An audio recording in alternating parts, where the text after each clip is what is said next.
Have you ever felt that sudden chill, right in the middle of the stillness of the woods? Or heard an elder say, "That's not something to talk about at night"? In the rural heart of Oaxaca, those sensations aren't just caused by wind or imagination, they're signs, ancient warnings passed down through generations. And it was there, sitting under the shadow of a hill, the scent of coffee and earth in the air, that I first heard from my grandmother the most unforgettable stories of my life. These tales were told as naturally as a cake recipe or a piece of loving advice. But they carried something far deeper than simple entertainment. They were invitations. Invitations to respect, to listen. Because in that world, between the fields and the forest, the supernatural isn't a fairy tale, it's part of daily life. A living oral tradition, rich and rooted, that speaks of nameless beings, walking shadows, and children who vanish without a trace as if they'd slipped into another world. And always, always, in the middle of silence. If you think you've heard every kind of rural legend, think again. What comes next isn't a collection of bedtime ghost stories, these are real accounts. At least, real to those who lived them. The kind of thing you won't find in books, but that people from the countryside know by the way someone walks through the brush or lowers their voice at dusk. Every detail in these stories holds a lesson, a quiet warning, a kind of ancestral justice that never misses, even when it arrives in the form of a dark laugh or a man wearing a horse mask made of shadow. So keep listening. Not just to hear my grandmother's stories, but to catch what echoes in the silence between one word and the next. Because out in the countryside, friend, not every silence is empty.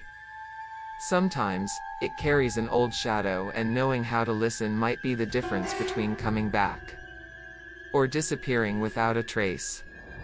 My grandmother had that gentle, calm presence of someone who's seen too much to rush their words. We'd sit together on the porch, the scent of fresh coffee mingling with the breath of the land, and she'd begin with, "This isn't made up, child." In Oaxaca, where the hills stretch like woven blankets of mystery, her stories never came with flair, only reverence. It was as if each word had been measured and chosen with care. And, let me tell you, not everyone was ready to hear them. These stories demanded real listening with a quiet heart and alert mind. Oral tradition in the countryside has a strange power, it doesn't need paper to last forever. My grandmother's voice was like an ant trail, you followed it slowly, but it always led somewhere important. She'd speak of children who vanished into the woods, of a figure that showed up on moonless nights, and of how silence could say more than 1,000 screams. I thought it was beautiful and terrifying, because somehow, it felt more real than anything people from the city could ever believe. She always warned, there are things you don't say out loud. Some shadows are listening. It sounded like exaggeration until you heard the stories about the horse-masked entity or the donkey that laughed with a human voice. That's when you learned respect. The forest hears everything. The countryside has rules. And those who don't follow them disappear. Among cornfields and hidden streams, the logic is different. The supernatural isn't spectacle, it's your next-door neighbor. And when it passes by, you'd better lower your head and keep your soul clean. Funny thing is, her stories were never told just to scare. They were warnings, sure, but also life lessons. She spoke of justice, humility, and not laughing at the signs. She used to say the mountain knows people's souls and only shows itself to those who need to learn. That made sense. Because those who laughed at her tales usually ended up as part of them, sometimes as the next person to vanish, sometimes as a shadow that returned only in dreams. And that's when things started getting even stranger. He never showed up at the end of a path. Always in the middle. My grandmother would lower her voice, almost as if she feared the figure might still be nearby. The man with the shadowed face had no name, no words, had just stand there, waiting to be seen. Those who spotted him said he wore something like a horse's mask, made entirely of shadow, flowing in the wind but making no sound. His presence was a silence so thick it stopped the forest from singing. A distant cousin, who swore he feared nothing, had the bad luck of meeting him once while gathering firewood by the river. He said his body froze like every bone forgot how to move. The man didn't speak. He just looked, or so it seemed, because where his eyes should have been, there was only blackness under the mask. That cousin came back home pale, speechless for 2 whole days. Only later, still shaking, he said he'd seen something behind the figure, thin, finger-like shadows shifting in the air. No one knows what the man wants. Sometimes he shows up before tragedy. Other times, he just watches from a distance and disappears into the woods like mist. But he always leaves something behind. Not a scar, but a memory. Those who see him carry his presence like an internal shadow, a weight that lingers even under the strongest sun. My grandmother believed the forest kept beings like him to preserve balance. As if he were a reminder of the things we'll never control. Strangely, he never shows up when you're with someone. It's always the moment you think you're alone that he reveals himself. And it's no use to run, or pray, or pretend you didn't see. He's already seen you. My grandmother would warn, if the air grows heavy, don't look around. Just keep walking, eyes down. And it's odd how even those who haven't seen him swear they've felt him watching. In the countryside, where oral tradition is sacred, these tales aren't up for debate, they're met with quiet respect. And the fear they leave behind? That's the quietest kind of fear. This story was always told with a mix of awe and shame, as if the cousin in question was still trying to forget what he had seen. It was an ordinary morning in Oaxaca, with clear skies and the smell of damp earth rising from the ground, when he crossed paths with a strange old man by the dirt road. The man asked for help carrying a log, one of those massive ones that usually require 2 or 3 people to lift. But this log weighed nothing. "Just walk with me to the bend," the old man said, grinning with teeth that looked like stone. That's when everything started to go wrong. The cousin, who was taking the donkey to fetch hay, did what any country person would do: he helped. But right after they passed the curve, the donkey froze, snorting and rolling its eyes like it was seeing something no one else could. Within seconds, the animal changed. Its legs shrank, its head grew, and where its eyes had been, dark slits glowed like burning coal. And the worst part? The creature laughed. Not a deep, rumbling laugh that seemed to rise from the earth itself, shaking the ground beneath his feet. They say the old man vanished into thin air, right then and there. And the log turned to dust before it ever hit the ground. My cousin ran home on foot, leaving everything behind. When he returned with people from the village, there was no sign of the donkey. Only deep footprints in the mud, as if something heavy had danced in circles there. My grandmother explained that certain entities test the limits of our curiosity and kindness. And sometimes, by helping without understanding, we open doors we can't close again. In the countryside, not everything harmless is truly harmless. That story became a favorite among the local children, but even while laughing, they'd glance nervously to the sides when they heard it. Because that laugh, some say, sometimes comes back, rising from the ground like an old echo, especially on cloudy days. And even when no one's around, a few swear they've seen a shadow with a horse mask nearby in those moments. In the end, what my grandmother always said makes perfect sense in the rural world: the supernatural doesn't knock before it enters. It arrives like it's always belonged. And sometimes, it's too late to tell the difference between the ordinary and the enchanted. This time, there was something different in my grandmother's voice, a silence wrapped in mourning and mystery. When she spoke of the 2 brothers who vanished in the woods, No one had heard a scream. No shadow had been seen. They had simply wandered off to play, like any rural child does, and disappeared. For 2 days, the entire village searched the mountain. On the 3rd day, only one of them returned. Dirty, leaves in his hair, and a strange smile on his face, like he'd just come back from playing in his own backyard. When asked what had happened, he answered calmly, like it was no big deal, "We were playing with the boy with branch legs." The adults froze. The child spoke of a small being who walked with wooden steps and had taken them to a place where everything was green, even though it hadn't rained. Time didn't pass there, he said, and his brother had chosen to stay. He spoke of it like a fun new playground, not a parallel world. And his face showed no fear. Just wonder. The story spread quickly, and no one let their children wander alone after that. What scared people the most wasn't the loss, it was how normal everything seemed to the one who came back. As if the supernatural, in some corners of the countryside, were just another place to visit. My grandmother always said that children, because of their purity, can hear things that adults have forgotten how to. And sometimes, the invitation comes in the form of a game, a tune, a giggle. But once you accept, you might never come back the same. Or never come back at all.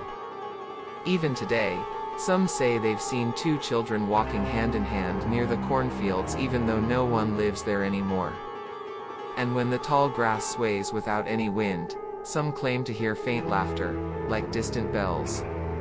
These stories aren't treated like fantasy, they're met with a mix of fear and reverence. Because deep down, everyone knows someone who disappeared without a trace. And out in the countryside, you learn early on the supernatural doesn't always come as a threat in the dark. Sometimes, it comes smiling, inviting you to play. And that's where the real danger lies.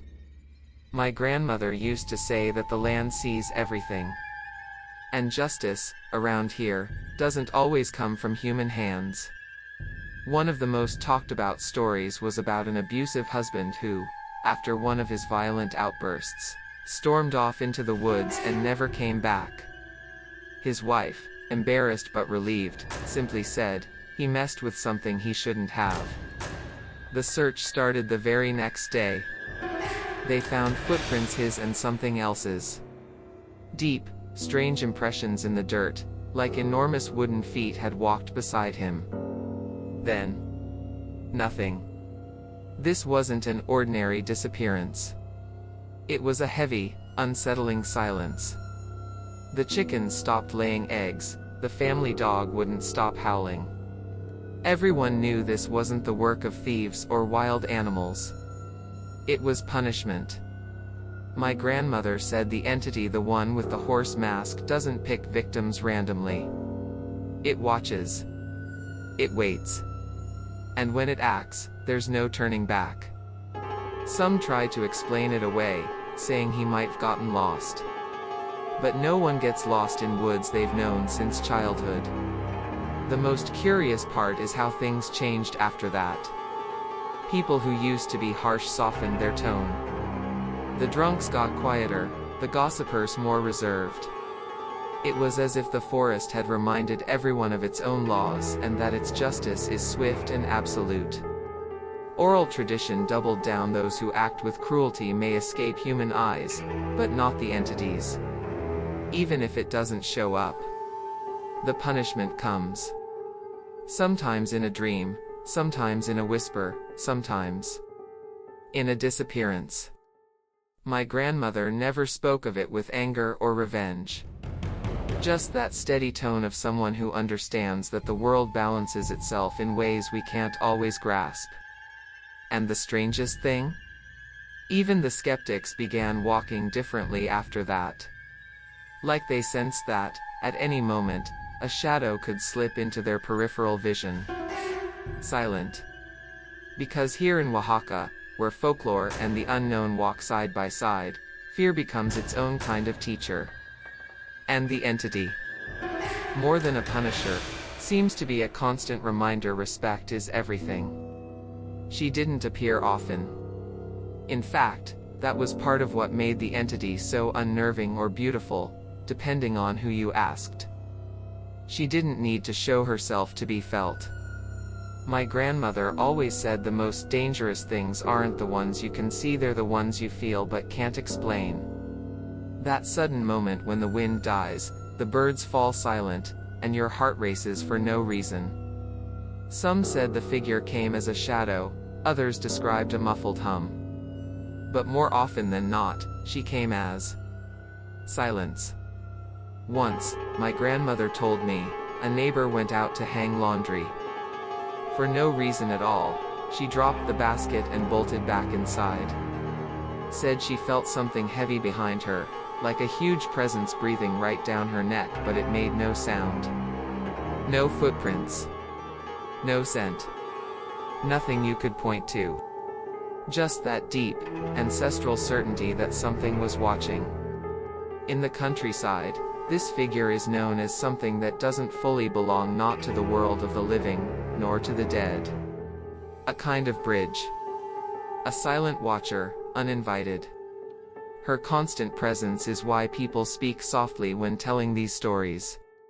It's not cheap superstition, it's passed down wisdom.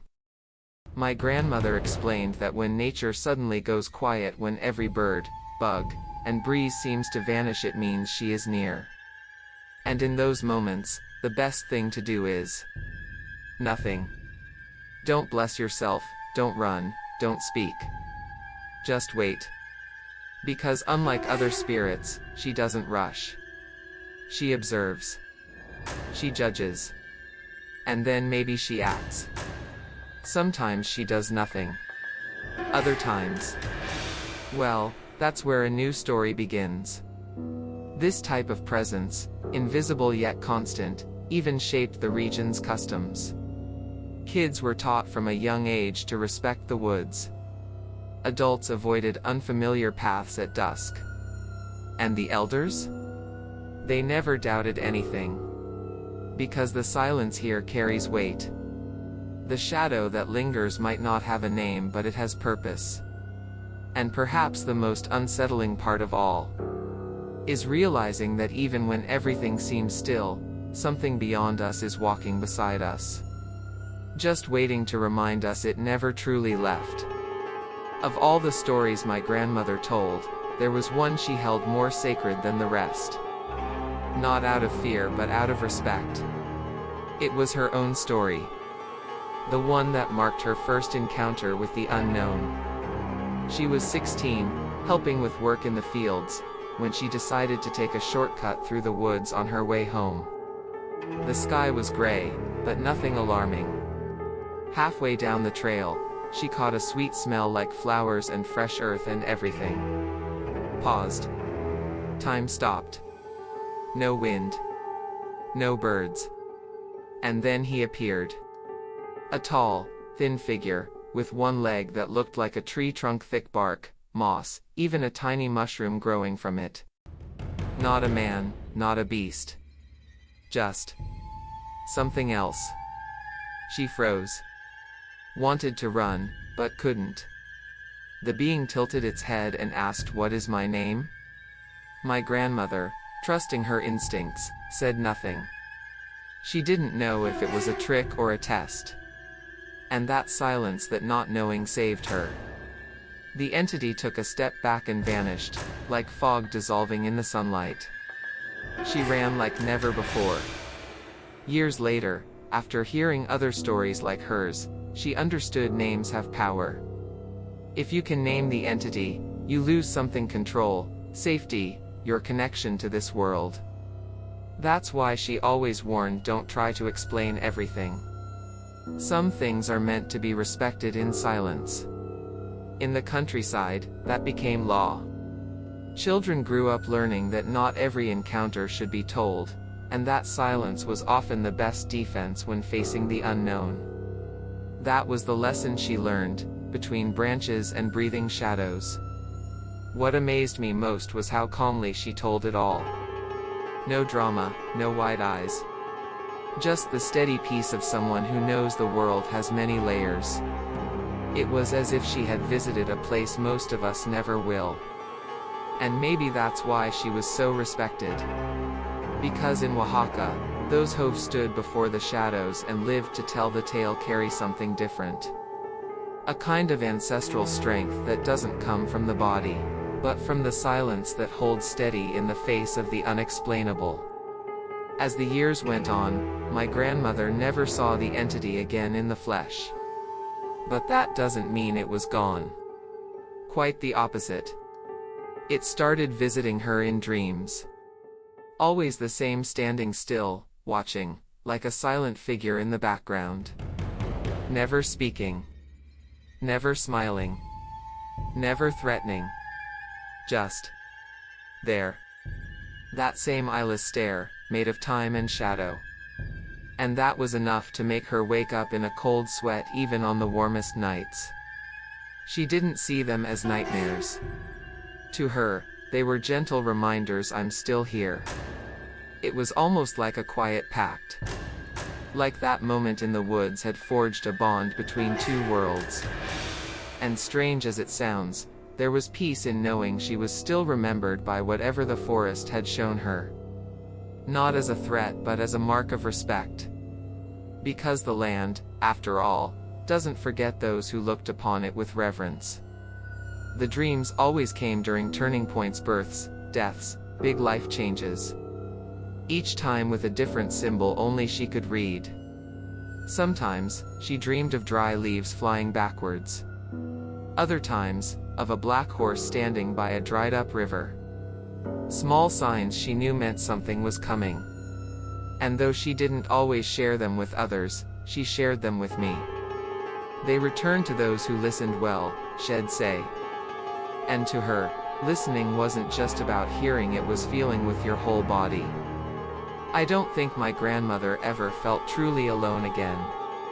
The entity became a living memory, one that came at night, in silence, in the scent of the woods, in the rustling of trees with no wind. A silent companion that didn't judge, only watched.